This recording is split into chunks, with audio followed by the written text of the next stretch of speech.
Halo semuanya, selamat datang kembali di channel Tidak Pernah Lulus. Iya, jadi kali ini kita akan kembali ke segmen TPL Ultra Talk, segmen yang akan membahas tentang masalah-masalah yang ada di Ultra Series, baik dari Suburaya yang langsung maupun dari fans. Di sini aku bakal bahas sedikit tentang Hiroshi Nagano atau biasa kalian sebut sebagai Daigo Madoka yang ada di seriesnya Ultraman 3. Pasti banyak lah dari kalian gitu kan yang berharap kalau Hiroshi Nagano ini bakal comeback menjadi Daigo, terutama di Ultraman Trigger. Iya, sama aku juga gitu. Aku juga berharap kayak gitu. Apalagi kan Ultraman Trigger ini adalah 25 tahunnya TDG, jadi ya wajar aja kalau kita berharap kayak gitu.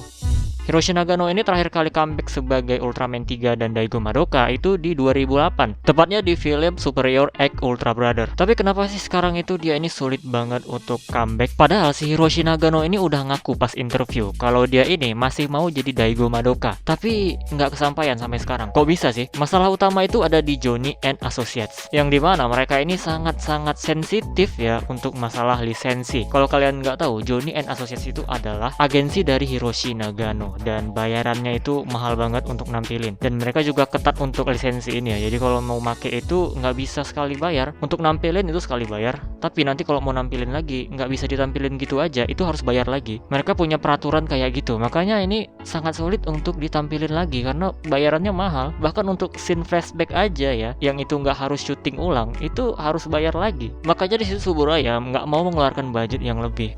Bayarannya ini mahal banget ya, mulai dari Ultraman 3 Gaiden dulu yang dimana harusnya di situ Daigo Madoka comeback, tapi ya karena bayarannya terlalu mahal nggak jadi. Terus di movie-nya Ultraman Dyna juga harusnya di situ Daigo comeback loh, tapi ya gitulah, nggak ada. Dan bahkan suksesnya film Superior X Ultra Brother itu nggak lepas dari kekacauan yang ada di balik layar. Itu dananya bener-bener mahal ya waktu itu. Aktornya itu dibalikin semua ya, yang asli ada 8 Ultraman di situ aktornya balik semua. Dan itu mahal banget, apalagi Hiroshi Nagano-nya. Jadi ya walaupun itu sukses filmnya, tapi di balik layar bener-bener kacau. Masalah Hiroshi Nagano ini mulai diperbincangkan lagi itu waktu Ultraman Chronicle Z, yang dimana waktu itu scene-scene dari Ultraman 3 dan Daigo itu dipotong, bahkan jadi olok-olokan kalau Ultraman 3 itu human hostnya Gutswing, karena waktu itu Daigonya nggak ditampilin. Sebegitu sensitifnya, jadi nggak harus syuting ulang, yang udah syuting ditampilin lagi juga nggak boleh. Dan Suburaya jelas nggak mau ngambil risiko, nggak mau ngeluarin dana, ya udah dipotong aja. Toh itu untuk YouTube juga kan, bukan tayang di tempat lain. Dengan pendapatan yang nggak seberapa di YouTube, Suburaya mana mau bayar semahal itu.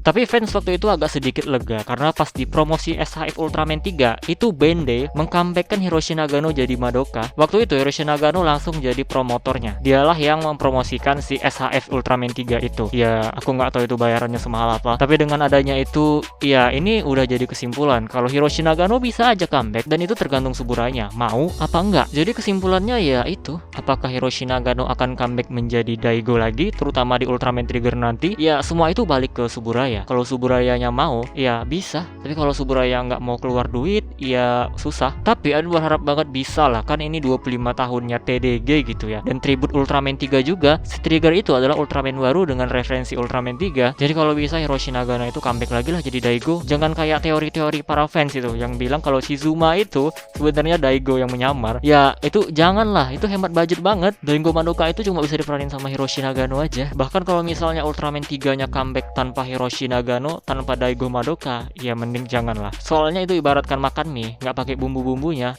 Oke, jadi mungkin segitu aja yang bisa Amin sampaikan ya di video kali ini ya. Kesimpulannya, apakah Hiroshi Nagano bisa comeback? Jawabannya bisa kalau Suburayanya mau. Kalau Johnny and Associates itu cuma butuh duit aja. Kalau bisa bayar ya mereka bakal kasih. Jadi sebenarnya pun nggak ribet-ribet amat lah. Tapi ya gitulah, harus keluar dana yang lebih. Oke, kita close aja videonya karena kita udah bicara muter-muter nggak jelas. Semoga kalian paham dengan video ini. Ya walaupun aku nggak paham juga sama arti dari video ini. Tapi ya udahlah. Jika kalian suka video ini, jangan lupa tekan tombol like-nya, subscribe bagi yang belum, komen dan share juga video ini. Follow Instagram Pak Min, Prayoga Rizky 65. Kalau kalian mau donasi, boleh. Linknya ada di deskripsi. Terima kasih telah menonton and see you next video.